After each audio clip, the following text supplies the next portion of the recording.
Hora do Enem especial de entrevistas 2017 no ar. E é dia de pensar como a língua portuguesa sofre influência dos novos meios. Primeiro, com André Garcia, fundador do site Estante Virtual. Logo depois, Arthur Protásio, roteirista e pesquisador de games. E no terceiro bloco, Bruno Mota, youtuber e comediante. Bora? Roda a vinheta!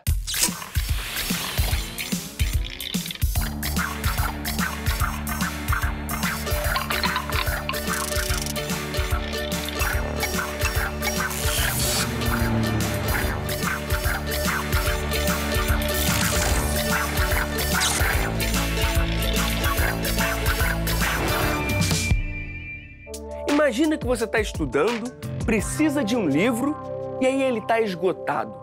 Onde achar? Quando eu encontrar, eu te aviso.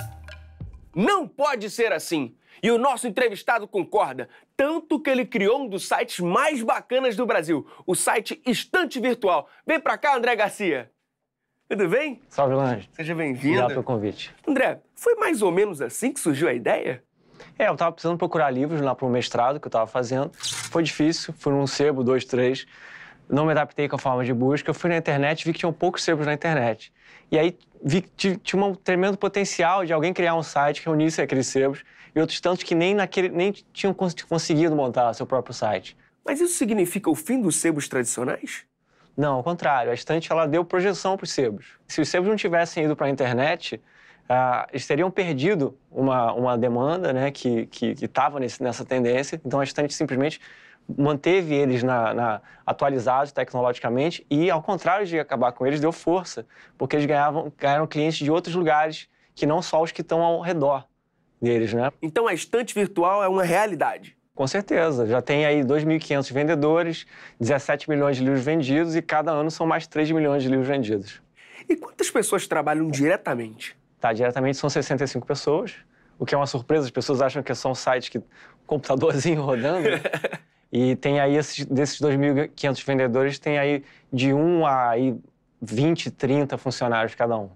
Vem cá, eu fiquei sabendo que você se formou em administração. Você usa os conhecimentos da faculdade para administrar o site? Com certeza, assim, acho muito, muito importante, porque montar um negócio é uma coisa que todo mundo faz, mas faz falta o conhecimento técnico, ferramental, de marketing, finanças, RH, logística, no caso da Estante, tem pouca, né? Porque o vendedor que envia direto para o comprador. Mas, de qualquer forma, a gente também se preocupa com esse aspecto. A gente não opera diretamente. Então, a técnica, o conhecimento é indispensável, porque senão você vai tocar de uma forma como um curioso e faz muita falta, né? Com toda a técnica já é super difícil, né? E a gente sempre buscando novas técnicas, né? Recentemente, por exemplo, a Estante recebeu um executivo que me substituiu.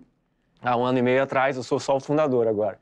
E esse executivo tem mais técnicas do que eu, então eu contratei um cara que sabe mais do que eu, tem mais experiência, então a técnica nunca é demais. E o Brasil todo lê? Como que está esse mercado? O Brasil todo não todo, né? Mas muitos milhões de brasileiros, tanto que a Estante está sempre crescendo, né? Podia ler mais, com certeza. Né? A Estante, especificamente, ela se beneficia porque, porque ela está num mercado que está crescendo muito. O segmento dela, que eram livros usados e seminovos, né? E agora já tem livros novos também, ele está crescendo porque o marketplace é um modelo que está crescendo em todos os mercados. Então, a gente acaba ganhando mercado de outros vendedores tradicionais, né? Porque que tem cada um o seu próprio site, um grande varejista de livros, por exemplo. A Estante é um modelo mais moderno do que isso. Então, ela está ganhando fatia num mercado que também está crescendo, era para estar crescendo mais. E qual é a sua relação com os livros? Sempre gostou de ler? Costumo falar que a escola me ensinou a não gostar de ler. Se você ficasse de castigo, você ia para a biblioteca ficar de castigo. Poxa. Né? Então, e além disso, os livros extra classe eram aqueles sempre definidos pelo professor, aquele tal livro, a gente não tinha opção de escolher nem entre 2 nem 3, era aquele, quase sempre eu odiava. Eu fui começar a gostar de ler na faculdade, um amigo me indicou um livro do Rubem Fonseca, de contos, que eram menorzinhos, eu tinha paciência para ler, e era um estilo mais ácido, mais crítico, eu me identifiquei com aquilo. E aí, a partir daí, comecei a gostar e cheguei até a Saramago, leituras muito mais difíceis, né, em termos de ritmo, mas que super cheguei lá e adoro. mas eu acho que nessa parte, acho que as instituições precisam melhorar muito, assim, a forma de motivar a leitura.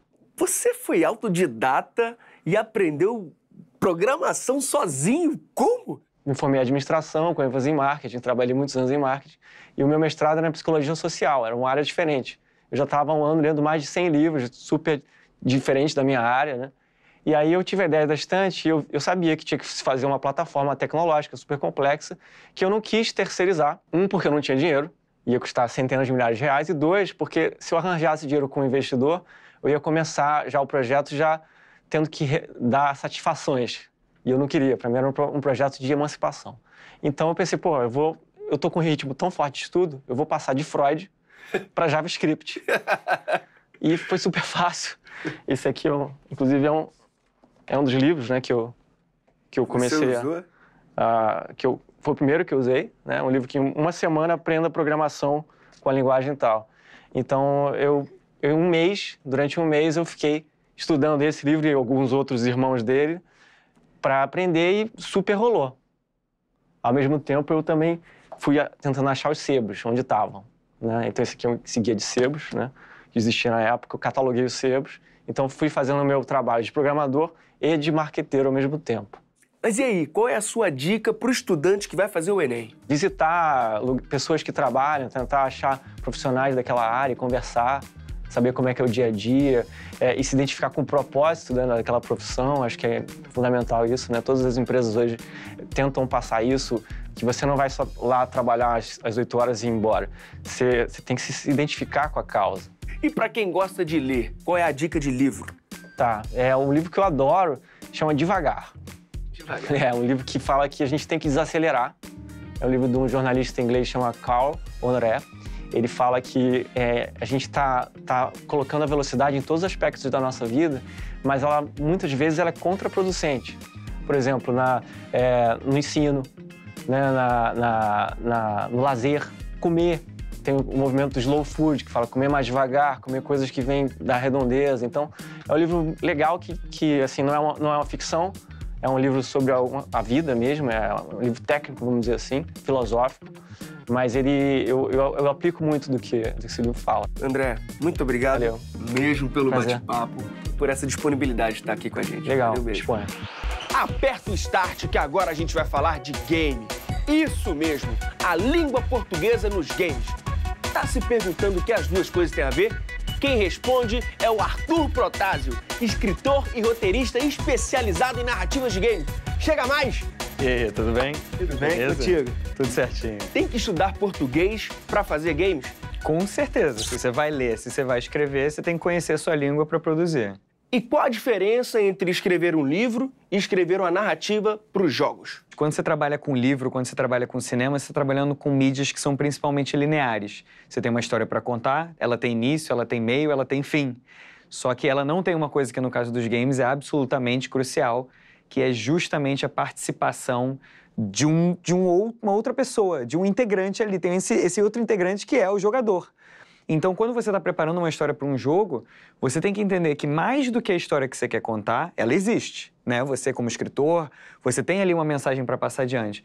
Mas mais do que isso, você tem que pensar nas sensações e nas emoções que você quer oferecer para o seu jogador. Mas, Arthur, quais são os passos para escrever essa narrativa? A base, pelo menos a base que eu uso, é a mesma base de roteiro para cinema, é a mesma base de roteiro para TV, é a mesma base que você vai usar na área de contação de histórias em geral. Só que, quando você está trabalhando com técnicas de roteiro para jogos, você tem que levar em conta uma série de outras disciplinas que se comunicam com esse aspecto. Então, na hora de poder escrever para um jogo, a gente está junto com a equipe de design, que são, digamos assim, os profissionais que cuidam das regras do jogo. E a gente está pensando, a regra do jogo oferece isso, então como é que eu vou poder oferecer uma história que se conecte com a regra do jogo?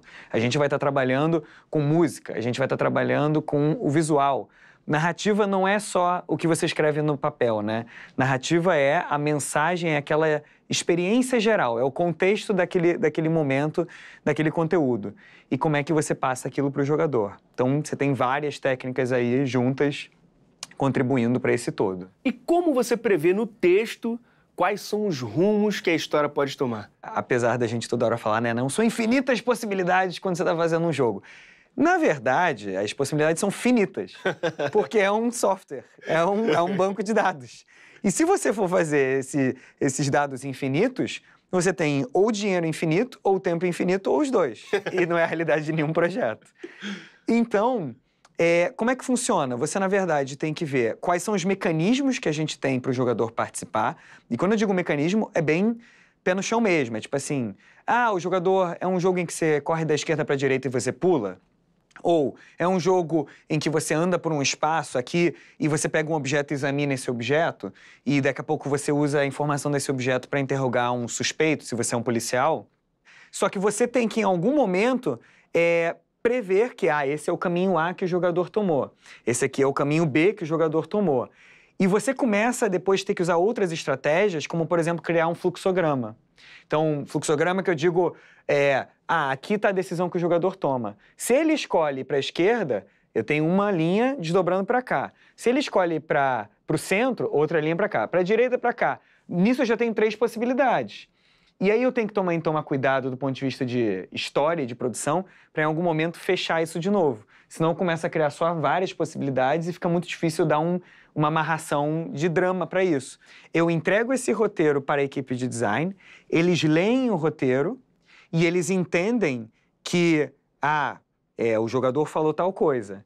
Então, se ele falou tal coisa e essa é a fala A, a resposta para a fala A do outro personagem vai ser essa. E existe um outro modelo também, que é um mega desafio do ponto de vista de dramaturgia mesmo, que é a estratégia modular. Vamos supor que a gente está aqui conversando. E aí tem mais gente aqui. Só que eu tenho que montar de um jeito o diálogo que se eu faço uma pergunta para você, você tem como me responder, mas tudo que você falar vai fazer sentido mesmo que os outros 2 não estejam. Ou seja, é quase como se cada fala por si só, cada diálogo, cada informação por si só fosse, como a gente diz, um módulo independente que você pode tirar ou remover à vontade. Então, quando você faz isso no roteiro, a gente também tem que indicar isso, do tipo, olha, esse aqui é um tipo de diálogo modular. Ou seja, se em algum momento qualquer um desses personagens não estiver aqui, o outro vai continuar falando do mesmo jeito, porque toda a estrutura vai fazer sentido do mesmo jeito. As melhores referências que me vêm à mente são Lego e quebra-cabeça, entendeu? Porque é isso, você pega a dramaturgia, você pega um enredo, pega uma trama, pega a jornada do herói, mas você tem que saber encaixar isso com peças que façam sentido para o jogador e mais que fazer sentido, né? Que seja divertido e empolgante. Eu soube que você se formou em Direito. Como é que você foi se tornar roteirista de jogos? Você fica super dividido quando você vai para a graduação, né? Você fica, caramba, o que eu vou escolher? Porque eu preciso me posicionar no mercado de trabalho, eu preciso ter onde atuar, eu preciso saber o que fazer, mas caramba, mas Direito é isso que eu quero? Então eu cheguei a pensar em letras, eu cheguei a pensar em cinema, e a solução que eu achei foi, sim, fazer Direito, mas apesar de fazer Direito, a minha formação sempre foi muito multidisciplinar. Eu estava fazendo Direito ao mesmo tempo que eu pegava matéria de cinema, pegava matéria de psicologia, de letras. Eu sabia que letras era uma área que muito me interessava. Eu conheci, na época, cursos de formação de escritor. Então eu pensei, caramba, tá aí o caminho que eu quero seguir, mas ao mesmo tempo o meu foco não é necessariamente apenas dar aula, né? Dar aula é importantíssimo, mas eu queria sempre fazer essa combinação. Então eu acabei indo atrás de uma graduação que me deu uma boa base para eu poder trabalhar a escrita, para eu poder trabalhar, acima de tudo, comunicação, ainda que no ambiente mais formal, né? A gente sabe que o direito tende a ser mais formal, mas eu fui sempre puxando o direito e misturando com várias áreas.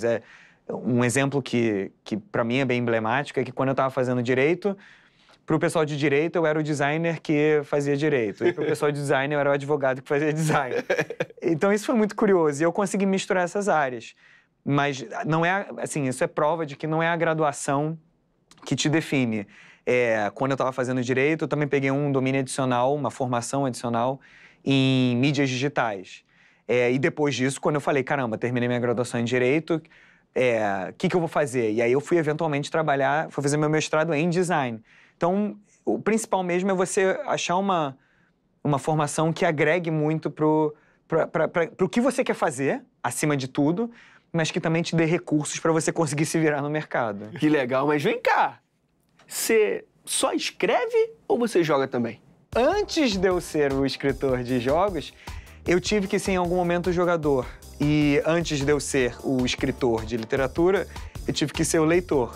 Porque você tem que saber o que você está escrevendo e para quem você está falando.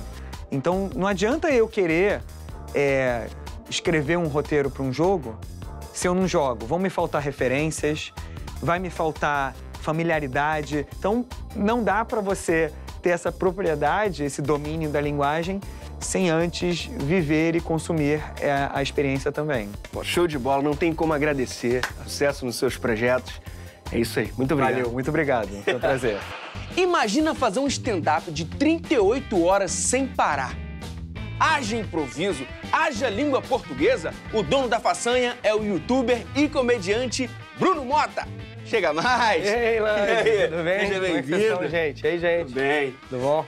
Ei, Bruno, haja saliva, né? Não faltou saliva? Você entrou pro livro dos recordes.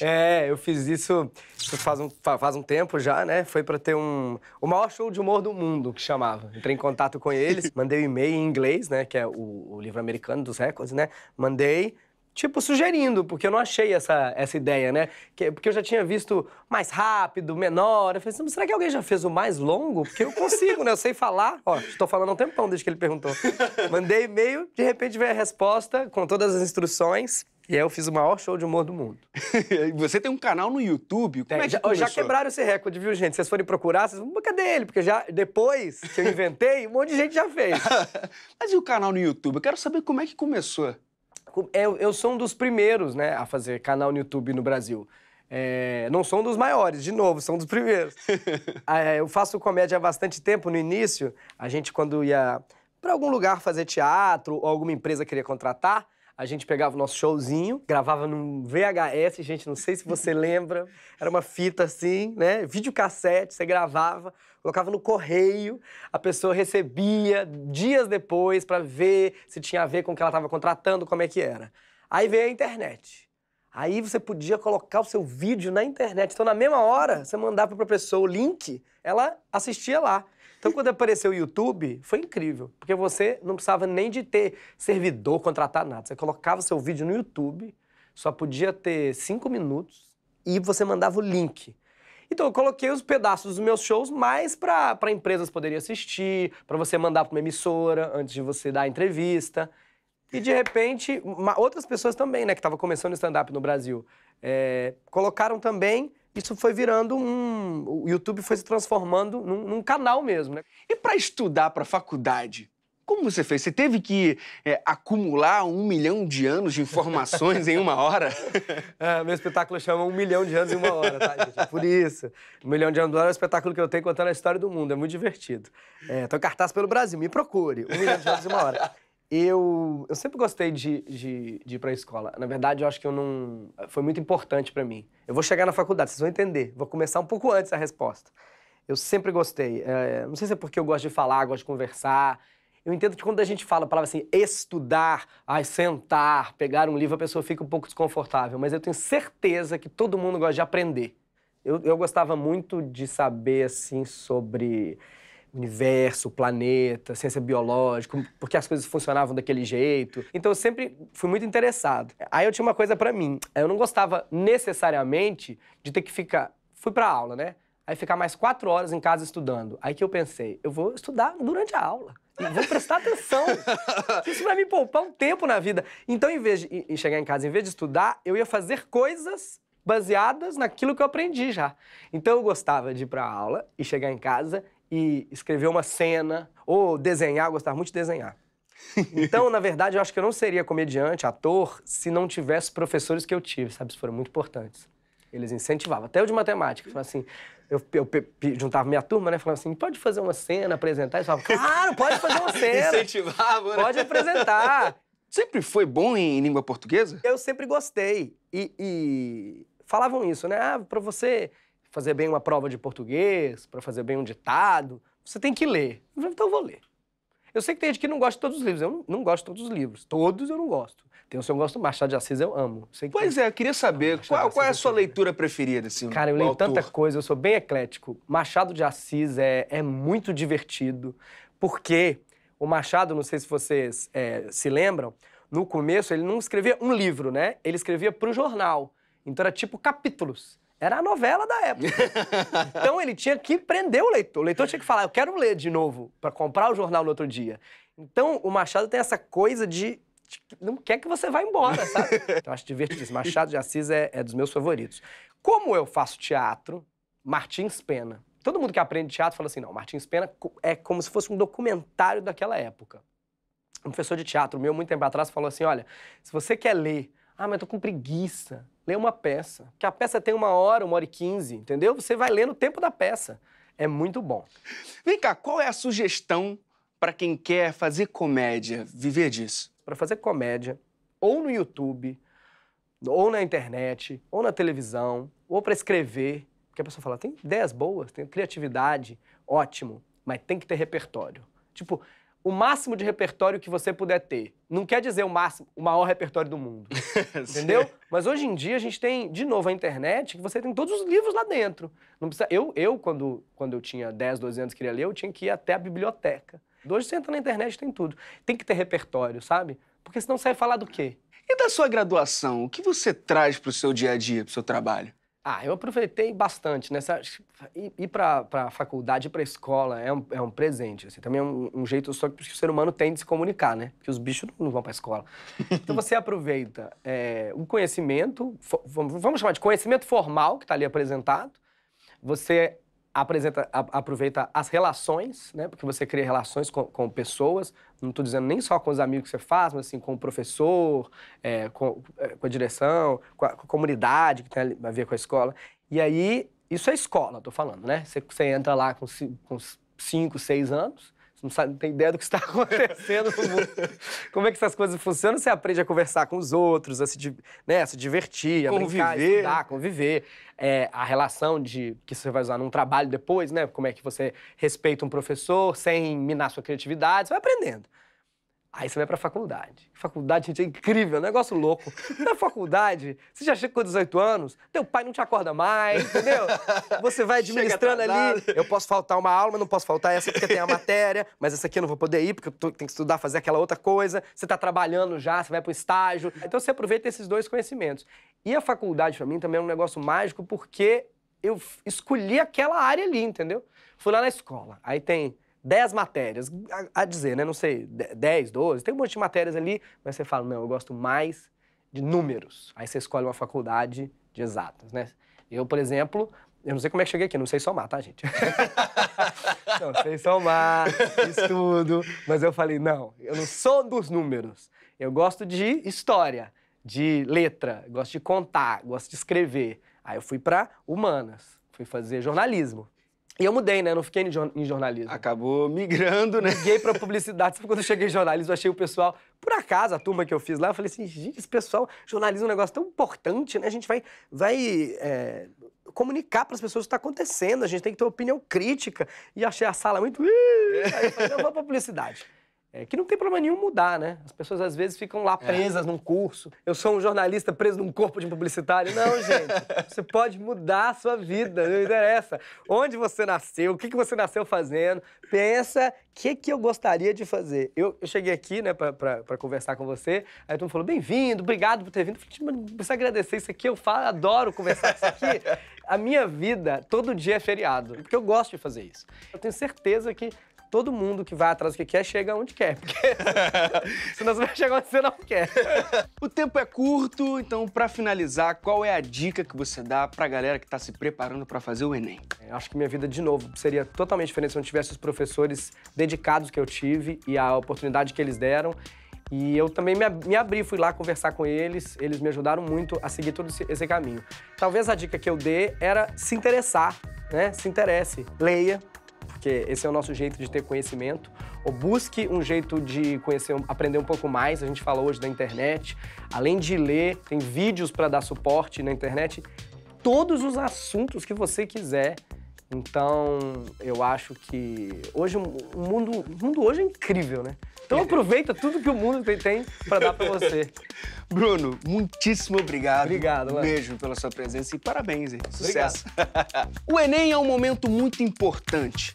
O nosso site está disponível para te ajudar a enfrentar essa tarefa com muito bom humor. Horadoenem.mec.gov.br e até a próxima!